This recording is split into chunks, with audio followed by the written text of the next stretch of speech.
Mi novia solía presumir de que podía burlarse de mí, gastando mi dinero viajando en secreto con otros hombres, mientras yo estaba en el trabajo. Durante 2 años, Mariana logró engañarme con una habilidad que ahora, mirando hacia atrás, me resulta casi admirable en su crueldad. Yo era ingeniero civil, trabajaba 12 horas diarias en una constructora en Monterrey. Ganaba bien, muy bien, de hecho, y como cualquier hombre enamorado, compartía mis recursos con quien creía era mi futura esposa. Nos conocimos en una conferencia de arquitectura hace 3 años. Ella trabajaba como diseñadora de interiores freelance, o al menos eso me decía. Mariana era hermosa, inteligente, sabía exactamente qué decir y cuándo decirlo. A los 6 meses de relación, prácticamente vivía en mi departamento del centro. No pagaba renta.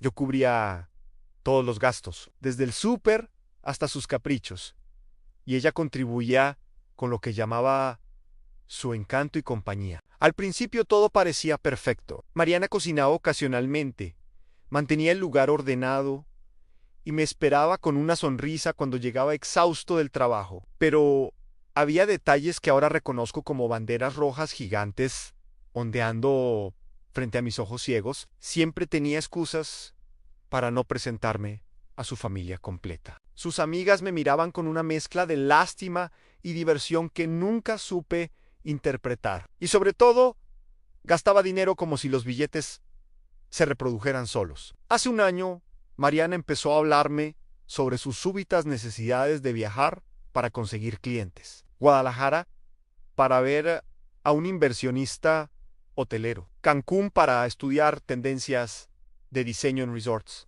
Puerto Vallarta para una supuesta feria de decoración. Cada viaje costaba entre 20,000 y 40,000 pesos, entre vuelos, hospedaje y gastos varios. Yo nunca cuestioné nada, porque confiaba en ella, y además pensaba que estaba invirtiendo en nuestro futuro conjunto. Lo que no sabía era que esos viajes de negocios eran en realidad escapadas románticas con diferentes hombres, mientras yo sudaba bajo el sol de Monterrey, supervisando obras de construcción. Ella publicaba fotos en playas paradisíacas, con pies de foto, vagos, como disfrutando la vida o merecido descanso. Nunca aparecía nadie más en las fotos, pero ahora entiendo que eso era intencional. Las tomaba en ángulos específicos para ocultar a sus acompañantes. Durante esos viajes, Mariana apenas me contestaba a los mensajes, siempre con la excusa de que las juntas con clientes eran agotadoras o que la señal del hotel era pésima. Yo, como el idiota que era, le enviaba transferencias adicionales, porque pobrecita, seguro necesita dinero extra para impresionar a esos clientes importantes. Una vez le mandé 15,000 pesos adicionales porque dijo que el cliente potencial quería llevarla a un restaurante carísimo y no quería quedar mal. El punto de quiebre empezó de manera casi cómica. Hace 3 meses, uno de mis mejores amigos, Roberto, regresó de vacaciones en Playa del Carmen. Estábamos tomando unas cervezas en su terraza cuando sacó su celular para mostrarme fotos. Llegó una donde aparecía en un restaurante frente al mar, y en el fondo, borrosa pero inconfundible, estaba Mariana, abrazada de un tipo que definitivamente no era yo. Roberto, ¿esa no es Mariana?, pregunté, sintiendo cómo se me lava la sangre. Mi amigo amplió la foto. Híjole, güey, sí parece ella. Pero seguro es solo alguien parecida. Mariana estaba en Guadalajara esa semana, ¿no? Se suponía que sí, respondí intentando mantener la voz firme. Se suponía que estaban juntas todo el día. La foto tenía fecha y hora, jueves 22 de junio, 7 de la tarde. Exactamente el día en que Mariana me había enviado un mensaje diciendo que estaba agotada de reuniones y se iba a dormir temprano. Esa noche no dormí. Le di vueltas a 1000 explicaciones razonables. Quizás era su gemela perdida. Quizás Roberto se había confundido de fecha en su teléfono. Quizás yo estaba volviéndome loco. Pero algo dentro de mí, ese instinto que había ignorado durante meses, me gritaba que finalmente había visto la verdad. A la mañana siguiente, cuando Mariana regresó de su supuesto viaje de negocios a Guadalajara, la recibí como siempre. Beso en la mejilla, ayuda con su maleta, preguntas sobre cómo le había ido. Increíble, mi amor, respondió dejándose caer en el sofá. Cerré un contrato con una cadena hotelera. Van a renovar 3 propiedades y quieren que yo dirija el proyecto de interiorismo. Esto significa mucho dinero para nosotros. Para nosotros. Esa palabra me quemó. Le pregunté detalles específicos del proyecto, nombres de los hoteles, ubicaciones. Ella respondió con la fluidez de alguien que había ensayado su historia 1000 veces. Pero yo ya no estaba escuchando sus palabras. Estaba observando sus gestos, el brillo en sus ojos cuando mentía, la forma en que tocaba su cabello cuando inventaba detalles. Durante las siguientes 2 semanas me convertí en detective de mi propia relación. Instalé una aplicación de rastreo en la tablet que le había regalado y que ella usaba constantemente para sus supuestos proyectos de diseño. Revisé los estados de cuenta de mi tarjeta de crédito, esa que le había dado para emergencias y gastos de trabajo. Lo que descubrí fue peor de lo que había imaginado. Los cargos en mi tarjeta contaban una historia completamente diferente a la que Mariana me había vendido. El viaje a Guadalajara realmente había sido a Playa del Carmen. Los gastos lo confirmaban. Restaurantes costeros, un hotel 5 estrellas frente al mar, tours de snorkel para 2 personas. Todo mientras me decía que estaba en juntas interminables en el centro de Guadalajara. Y no era la primera vez. Revisando hacia atrás, encontré un patrón consistente. Cada viaje de negocios era en realidad una escapada romántica a algún destino de playa o ciudad turística. El rastreador de ubicación me mostró algo aún más perturbador. Mariana no solo viajaba con otros hombres, también se reunía con ellos en Monterrey, mientras yo trabajaba. Martes por la tarde, se suponía que estaba visitando proveedores de muebles. El GPS la ubicaba en un hotel de paso en la zona de San Pedro en jueves, por la mañana, supuestamente en una capacitación de diseño. El GPS marcaba un departamento en country que definitivamente no era de ningún instituto educativo. Decidí confrontar primero a las personas más cercanas a ella. Llamé a su mejor amiga, Daniela, con quien supuestamente pasaba muchas tardes tomando café y planeando proyectos. Daniela, necesito preguntarte algo y necesito que seas honesta conmigo, le dije, cuando aceptó reunirse conmigo en una cafetería del centro. ¿Mariana ha estado contigo las tardes que dice que están juntas? Daniela evitó mi mirada, jugueteando con su taza de capuchino. Mira, Fernando, yo no quiero meterme en problemas. Daniela, por favor, solo necesito saber la verdad. Ella suspiró profundamente y no, Fernando. Mariana no ha estado conmigo en meses. De hecho, me pidió hace como un año que si tú llamabas o preguntabas dijera que estábamos juntas. Me sentí como si me hubieran pateado el estómago. Y nunca pensaste en decirme, no era mi lugar. Además, pensé que tal vez ustedes tenían algún tipo de acuerdo abierto o algo así. Ella siempre hablaba de ti como si fueras muy permisivo y comprensivo, incomprensivo. Esas palabras eran sinónimos de idiota en mi situación. Le agradecí a Daniela su honestidad tardía y me fui de ahí con el corazón destrozado, pero con la determinación de llegar hasta el fondo. Esa misma tarde contraté a un investigador privado. No era barato, me cobraba 5,000 pesos por día más gastos, pero necesitaba evidencia sólida, no solo para confirmar lo que ya sabía, sino para protegerme de lo que intuía vendría después. El investigador, un tipo serio llamado Jorge, con 20 años de experiencia, me entregó su primer reporte una semana después. Fernando, lamento decirte que tu sospecha es correcta. Comenzó mostrándome una carpeta llena de fotografías y documentos. Tu novia mantiene relaciones simultáneas con al menos 4 hombres diferentes, además de ti. Las fotos eran irrefutables. Mariana entrando a hoteles, tomada de la mano con un empresario que yo reconocí de eventos sociales. Mariana besándose con un tipo en el estacionamiento de un restaurante. Mariana abrazada de otro hombre en el malecón de Veracruz durante uno de sus supuestos viajes de negocios. Pero lo que más me destrozó fue leer las transcripciones de conversaciones que Jorge había logrado obtener. Mariana hablaba con sus amigas sobre mí con un desprecio que me heló la sangre. Es un tonto con dinero, decía en un mensaje. Trabaja como burro y yo vivo como reina. Ni siquiera sospecha nada. En otro mensaje más reciente, escribió: ya lleva gastados como 200,000 pesos en mis viajes este año. El pendejo cree que estoy construyendo una carrera. Lo único que estoy construyendo son buenos recuerdos con hombres que, pues sí saben cómo disfrutar la vida. Jorge también había investigado su verdadero trabajo. Mariana no era diseñadora de interiores establecida como me había dicho. Había estudiado la carrera, pero nunca la había ejercido profesionalmente. No tenía clientes, no tenía contratos, no tenía absolutamente nada de lo que presumía. Todo era una elaborada mentira, financiada por mi cuenta bancaria. Los supuestos proyectos millonarios eran fantasías que inventaba para justificar sus ausencias y sus gastos. ¿Y los otros hombres?, pregunté a Jorge. ¿También les saca dinero? Algunos sí, otros no.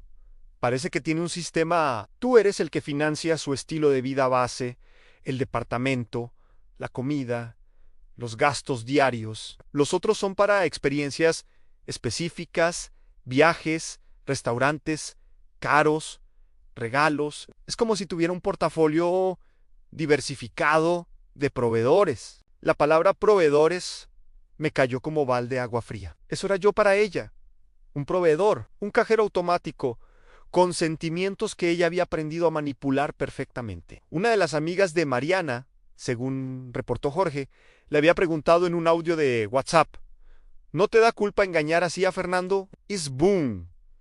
Chipu. La respuesta de Mariana fue escalofriante. Culpa. Para nada. Si él es tan tonto como para no darse cuenta, y su problema. Además, yo no lo obligo a darme dinero. Él lo hace porque quiere. Si mañana se cansa, pues ya conseguiré a otro. Hay muchos hombres con dinero y ganas de sentirse importantes. Esa noche, Mariana llegó al departamento de excelente humor. Había ido de compras con mi tarjeta de crédito, lo supe, porque me llegaron las notificaciones. 8,000 pesos en ropa de diseñador. Mi amor, mira lo que encontré, dijo mostrándome un vestido negro que probablemente usaría en su próxima cita con, pues, alguno de sus otros proveedores. ¿Te gusta? Está hermoso, respondí, forzando una sonrisa. ¿Para qué ocasión? Para una cena importante que tengo la próxima semana. Un cliente potencial de Guadalajara viene a Monterrey y quiere que le muestre mi portafolio en claro. Otro cliente potencial, otra mentira, otra cita romántica pagada con mi dinero mientras yo me mataba trabajando. Pero esta vez yo ya sabía la verdad completa y tenía un plan para que ella enfrentara las consecuencias de cada mentira, cada traición, cada peso que había robado de mi confianza y mi cartera. El punto sin retorno llegó 2 días después, durante lo que sería la última farsa que Mariana representaría a mi costa. Me había dicho que tenía una cena con ese supuesto cliente de Guadalajara en un restaurante exclusivo del centro. Necesito que me transfieras 10,000 pesos extra, mi amor, me dijo esa mañana mientras se maquillaba frente al espejo. Este cliente es muy importante y no puedo quedar como una diseñadora sin recursos. Quiero invitarlo a cenar para cerrar el contrato. Le transferí el dinero como siempre, pero esta vez con Jorge y su equipo siguiéndola desde el momento en que salió del departamento. Yo me quedé en casa, supuestamente trabajando desde la computadora, pero en realidad recibiendo actualizaciones en tiempo real de todo lo que hacía. Jorge me enviaba fotos cada 5 minutos. Mariana llegó al restaurante elegante que había mencionado, pero no llegó sola. Un BMW negro la recogió 2 cuadras antes del departamento. Algo que yo nunca hubiera visto si no estuviera siendo rastreada. El conductor era un hombre de unos 45 años, pelo canoso, traje costoso. Según la investigación preliminar de Jorge, se llamaba Ricardo Maldonado, dueño de 3 concesionarias de autos de lujo en Monterrey en Casado, 2 hijos. Mariana entró al restaurante del brazo de Ricardo como si fuera su pareja oficial. Se sentaron en una mesa privada en el segundo piso, pidieron vino que costaba más de 3,000 pesos la botella. Según la cuenta que Jorge logró ver después, la cena completa salió en 15,000 pesos, pero no pagó Ricardo. Pagó Mariana con mi tarjeta de crédito, con el dinero que yo le había transferido específicamente para ese cliente importante de Guadalajara que nunca existió. Las fotos que Jorge me enviaba me revolvían el estómago. Mariana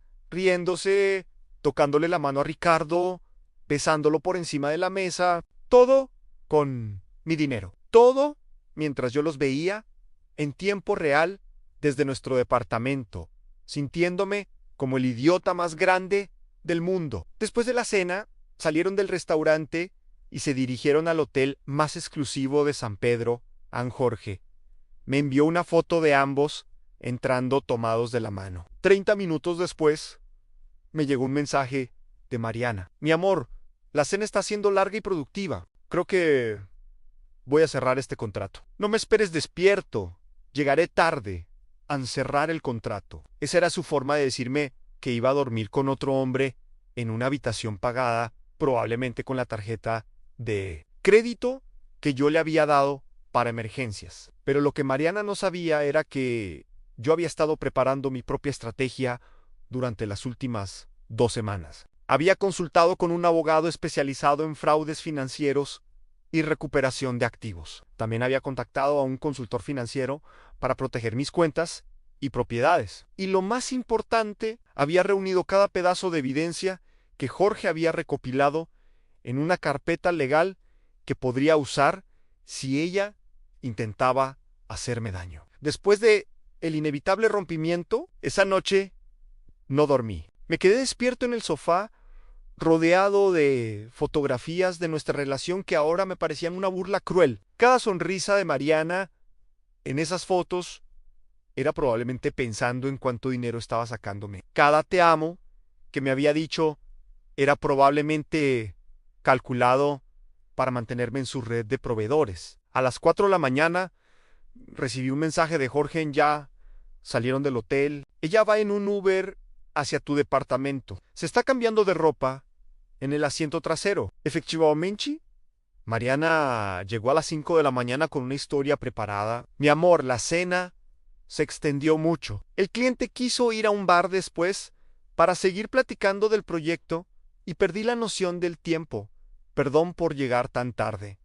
Olía a perfume que no era el suyo. Tenía el cabello diferente a como había salido. Y lo peor de todo, me miraba con esa sonrisa que ahora reconocía como pura manipulación. No te preocupes, respondí con una calma que me sorprendió a mí mismo. ¿Cerraste el contrato? Sí, está prácticamente hecho. Solo faltan algunos detalles finales, pero me aseguró que va a firmar la próxima semana. Se rió mientras se quitaba los zapatos. Este contrato vale como 500,000 pesos, Fernando. Vamos a estar muy bien en vamos. A nosotros. Como si fuéramos un equipo. Como si ella no me hubiera estado robando y traicionando durante 2 años. Me levanté del sofá y caminé hacia ella. Mariana me miró confundida por mi expresión. ¿Estás bien?, preguntó. Estoy perfecto, respondí. De hecho, nunca he estado mejor, porque finalmente veo todo con claridad. Su rostro cambió ligeramente. ¿De qué hablas? Hablo de Ricardo Maldonado. Hablo del hotel en San Pedro. Hablo de los últimos 2 años de mentiras. El color desapareció de su cara, Fernando. Yo, no. Ya no sigas. La interrumpí. Tengo fotos. Tengo videos. Tengo transcripciones de tus conversaciones. Tengo cada recibo, cada transacción, cada viaje que fingiste. Lo sé todo. Mariana, todo en un momento de silencio absoluto. Luego, para mi sorpresa, Mariana no intentó negarlo más en el lugar de eso. Se encogió de hombros con una frialdad que me heló hasta los huesos. Bueno, ya te diste cuenta ¿Y ahora qué? Ahora, respondí, sacando mi teléfono. Vas a conocer las consecuencias de jugar con la persona equivocada. Mariana soltó una risa amarga. ¿Consecuencias? Por favor, Fernando, ¿qué vas a hacer? Echarme. Adelante. Ya conseguiré dónde quedar, man. Siempre lo hago. Su arrogancia me confirmó que había tomado la decisión correcta. Esta mujer no sentía remordimiento alguno. De hecho, parecía casi divertida por haber sido descubierta. Saqué los documentos que había preparado con mi abogado y los coloqué sobre la mesa de centro. Primero, dije con una calma que me sorprendió. Vas a firmar este documento donde reconoces que me has defraudado aproximadamente 250,000 pesos durante los últimos 2 años. Segundo, vas a comprometerte a devolver esa cantidad en pagos mensuales. Y tercero, tienes exactamente 2 horas para sacar tus cosas de mi departamento. Mariana tomó los papeles y los leyó rápidamente. Luego los arrojó de vuelta sobre la mesa, riéndose. Estás loco si crees que voy a firmar esto. No tienes cómo obligarme. Es tu palabra contra la mía. Levantó mi teléfono y le mostré la pantalla. ¿Ves este correo? Está programado para enviarse en 5 minutos a tu familia, a tus amigas, y especialmente a Ricardo Maldonado y su esposa. Contiene todas las fotos, todos los videos y toda la evidencia de tu fraude. Su rostro se transformó completamente. ¿No te atreverías? Ya lo hice. Mentí. El correo ya se envió hace 5 minutos. Para cuando termine esta conversación, todos sabrán exactamente quién eres. Estaba mintiendo, por supuesto. El correo estaba preparado, pero no enviado. Pero necesitaba que ella creyera que ya no había vuelta atrás. Y funcionó. Mariana se desplomó en el sofá con las manos temblando. Fernando, por favor, mi familia no puede enterarse de esto. Mi mamá tiene problemas del corazón. Debiste pensarlo antes de convertirme en tu cajero automático personal. Ahora firma, o en 5 minutos esto será de conocimiento público. Con manos temblorosas, Mariana firmó el documento. Su arrogancia había desaparecido completamente, reemplazada por pánico genuino. Cuando terminó, le entregué una copia y guardé el original en mi portafolio. Ahora lárgate, le dije, señalando la puerta.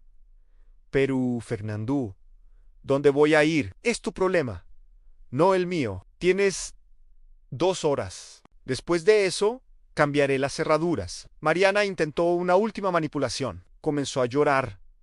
Esas lágrimas que probablemente había usado cientos de veces para conseguir lo que quería. Fernando, yo sé que lo arruiné todo, pero te amaba, de verdad. Solo que tengo problemas, necesito ayuda. ¿Podemos ir a terapia? ¿Podemos intentarlo otra vez? La miré con una mezcla de lástima y desprecio. No me amabas, Mariana. Ni siquiera me respetabas. Para ti yo era solo un proveedor.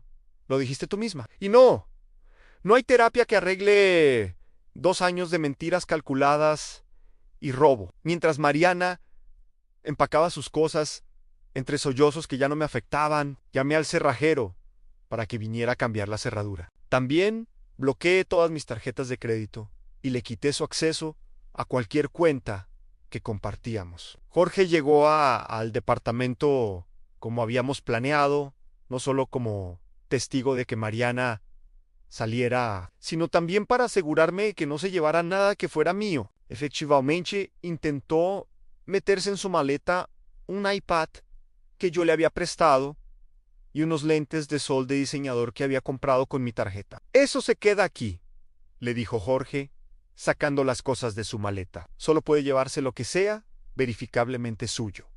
Mariana me lanzó una mirada de odio puro. Vas a arrepentirte de esto, Fernando. No sabes con quién te metiste. Al contrario, respondí. Tú eres la que va a arrepentirse.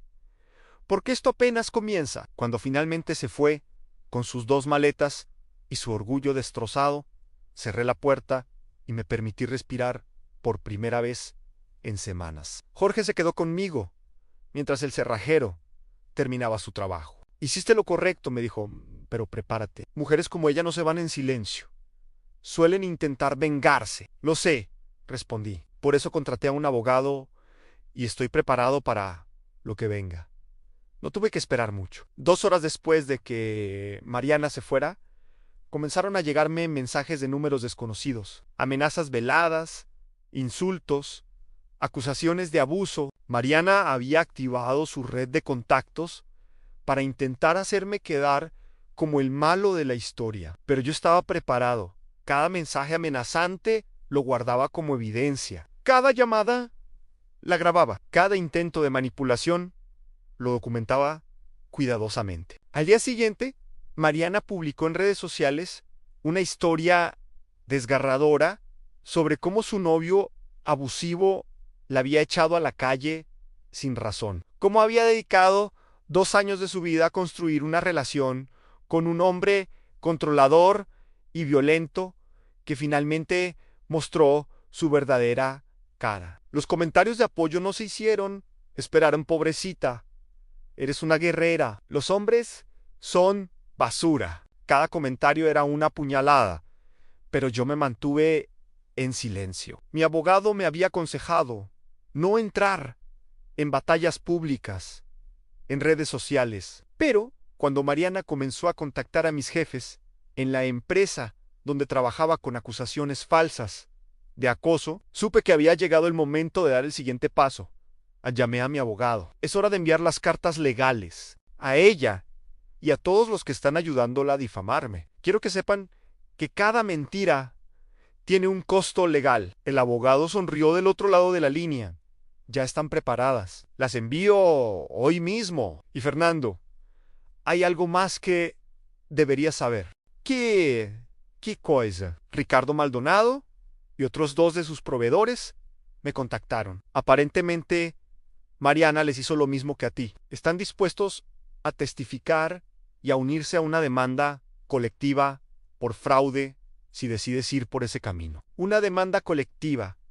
La idea me llenó de una satisfacción oscura. Mariana no solo me había engañado a mí, había construido todo un esquema de fraude con múltiples víctimas, y ahora todas esas víctimas querían justicia. Hagámoslo, le dije a mi abogado. Quiero que enfrente las consecuencias legales completas de lo que hizo, no solo conmigo, sino con todos. Mi abogado, un hombre experimentado llamado licenciado Méndez, me advirtió: Fernando, esto va a ser público. ¿Va a ser feo? ¿Estás preparado para que todo salga a la luz? Completamente preparado. Ella quiso jugar con fuego, ahora va a conocer el infierno. La demanda colectiva se presentó una semana después. Yo, Ricardo Maldonado, un empresario textil llamado Alberto Ruiz y un médico de apellido Castellanos, 4 hombres que Mariana había manipulado y defraudado sistemáticamente durante los últimos 3 años. Entre todos, sumábamos pérdidas por casi 600,000 pesos. El caso causó revuelo inmediato, porque Ricardo era una figura pública en Monterrey, y los medios locales se abalanzaron sobre la historia. Mariana intentó defenderse en redes sociales con una narrativa de víctima, pero esta vez su estrategia le explotó en la cara. Ricardo, a diferencia de mí, no tenía problemas en ventilar todo públicamente. Publicó capturas de pantalla de conversaciones donde Mariana le pedía dinero con excusas elaboradas, fotos de recibos de hoteles que le había pagado pensando que estaban construyendo una relación seria. Incluso un video donde ella le prometía dejar a su novio tóxico, refiriéndose a mí, para estar con él exclusivamente. La esposa de Ricardo, una abogada despiadada llamada Patricia, se unió al caso no como demandante, pero sí como aliada estratégica. Ella tenía conexiones en todos los medios importantes de Monterrey y se aseguró de que la verdadera historia de Mariana saliera a la luz. En cuestión de días, el perfil público de Mariana pasó de víctima de abuso a estafadora profesional. Sus redes sociales se llenaron de comentarios acusándola de fraude, manipulación y robo. Pero Mariana no se rindió fácilmente. Contrató a un abogado de mala reputación, de esos que prometen ganar casos imposibles, con tácticas sucias. Su estrategia fue intentar desprestigiarme a mí específicamente, argumentando que yo le había obligado a firmar el documento bajo coacción y amenazas. Presentó una contrademanda, alegando daño psicológico, difamación y violencia económica, por haberle quitado el acceso a mis cuentas sin previo aviso. La primera audiencia fue un circo mediático. Mariana llegó vestida de forma conservadora, muy diferente a su estilo habitual, con un maquillaje que la hacía parecer 10 años mayor y más vulnerable. Lloró frente al juez, hablando sobre cómo yo la había manipulado psicológicamente durante 2 años, haciéndola dependiente económicamente para luego echarla a la calle cuando ella intentó ser más independiente. Su actuación hubiera sido digna de un premio si yo no hubiera tenido evidencia contundente de cada una de sus mentiras. El licenciado Méndez presentó la carpeta completa de investigación. Fotos fechadas de Mariana con diferentes hombres, transcripciones de sus propias conversaciones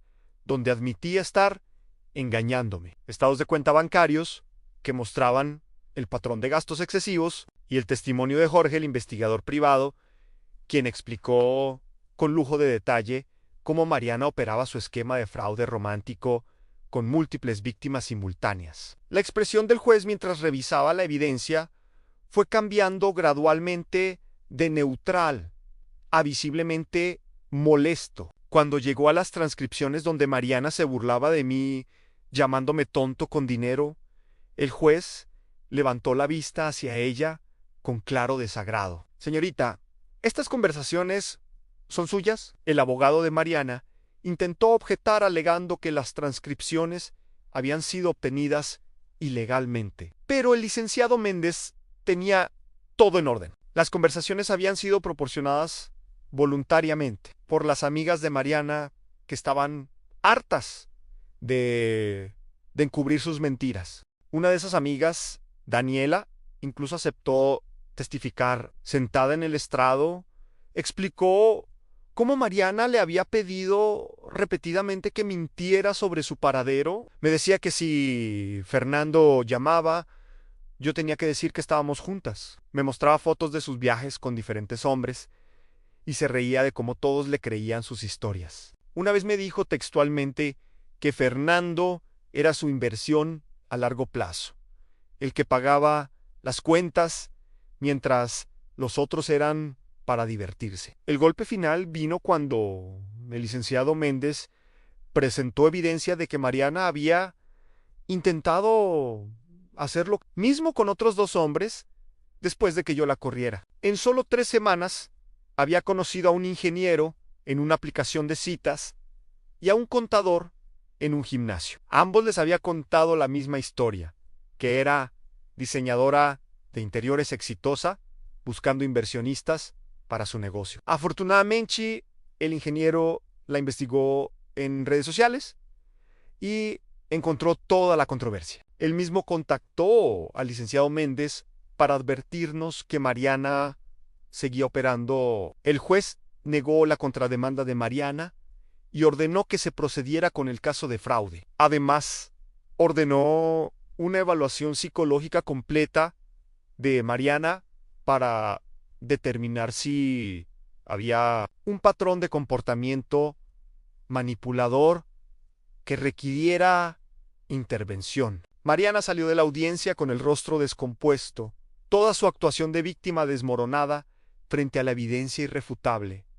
Pero el karma apenas comenzaba a alcanzarla. Ricardo Maldonado, usando sus conexiones empresariales, se aseguró de que Mariana fuera incluida en una lista negra informal entre la comunidad de negocios de Monterrey. Su nombre circuló en grupos de WhatsApp de empresarios y profesionistas con una advertencia clara sobre su modus operandi. Cualquier oportunidad real que hubiera tenido de trabajar como diseñadora de interiores se evaporó. Cuando los clientes potenciales googleaban su nombre y encontraban páginas enteras de artículos sobre el caso de fraude. Su familia, que inicialmente la había apoyado, comenzó a distanciarse cuando salieron a la luz todos los detalles. Su madre, la misma, que supuestamente tenía problemas del corazón que me impedían exponer la verdad, dio una entrevista a un medio local diciendo que estaba avergonzada del comportamiento de su hija y que no habían educado a una estafadora. Sus hermanos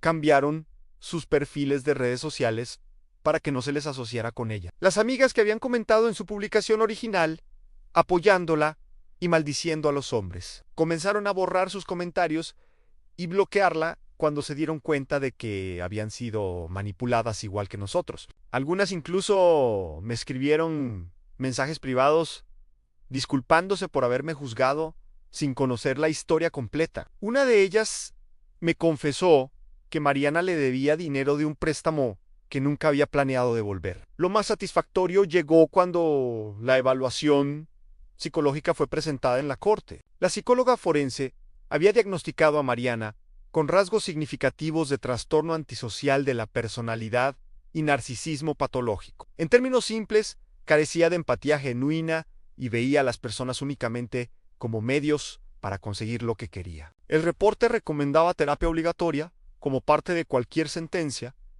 y advertía que sin tratamiento era altamente probable que reincidiera. El juez programó la sentencia final para un mes después, pero el caso ya estaba prácticamente cerrado. El abogado de Mariana intentó negociar un acuerdo fuera de corte, ofreciendo que ella pagara una fracción de lo que debía a cambio de retirar los cargos. Los 4 demandantes nos reunimos para discutirlo. A ninguno aceptamos. No se trataba solo del dinero, se trataba de justicia y de asegurarnos de que Mariana no pudiera hacer esto a nadie más. La sentencia llegó 6 semanas después de la primera audiencia. El juez ordenó a Mariana devolver la totalidad de los 600,000 pesos defraudados entre los 4 demandantes, más intereses y costas legales. También le impuso 2 años de libertad condicional con terapia psicológica obligatoria y servicio comunitario. Si incumplía cualquier aspecto de la sentencia, enfrentaría prisión. Además, su nombre quedaría registrado en un sistema de antecedentes por fraude civil que cualquier persona podría consultar. Mariana intentó apelar, pero su abogado la abandonó cuando ella no pudo pagarle. Ningún otro abogado quiso tomar su caso después de revisar la cantidad de evidencia en su contra. Terminó representándose a sí misma en una apelación desastrosa que fue rechazada en menos de una semana. El juez de apelaciones incluso agregó en su resolución que el caso era un ejemplo claro de fraude premeditado y que la sentencia original había sido más que justa, considerando la gravedad de los hechos. Sin dinero, sin trabajo, con su reputación destruida y enfrentando años de pagos obligatorios, Mariana tuvo que mudarse de regreso con su madre en un pueblo pequeño a 3 horas de Monterrey. Las fotos que publicaba ocasionalmente en redes sociales, antes llenas de playas y restaurantes caros, ahora mostraban una vida completamente diferente. Trabajaba en la tienda de abarrotes de su tío, el único familiar que aceptó darle empleo. Ya no había viajes, ni hoteles de lujo, ni cenas costosas, solo la realidad que había evitado durante años mientras vivía de engañar a otros. Intentó reinventarse varias veces,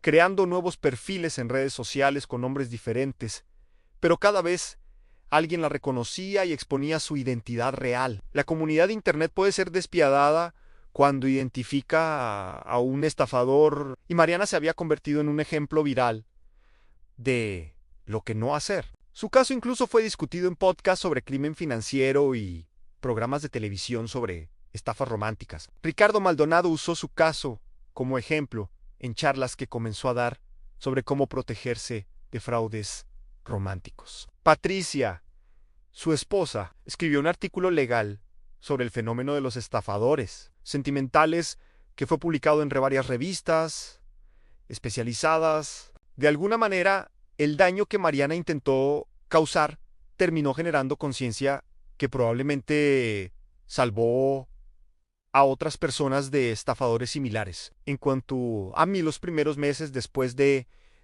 todo el proceso legal fueron difíciles. No por extrañar a Mariana, eso jamás, sino por procesar la profundidad de la traición. Pasé tiempo en terapia trabajando en mi autoestima y en identificar las señales de manipulación que había ignorado. Mi terapeuta me ayudó a entender que no fui tonto o ingenuo. Simplemente fui víctima de alguien extremadamente habilidosa en el engaño. Reconstruí mi vida lentamente, pero con fundamentos más sólidos. Cambié mi número de teléfono, bloqueé a Mariana y a cualquier asociado con ella en todas las plataformas. Reorganicé completamente mis finanzas con ayuda de mi consultor financiero, estableciendo protecciones y límites que me asegurarían nunca volver a ser vulnerable de esa manera. Incluso cambié de departamento, no porque el anterior estuviera manchado, sino porque quería empezar genuinamente de cero. 6 meses después del juicio,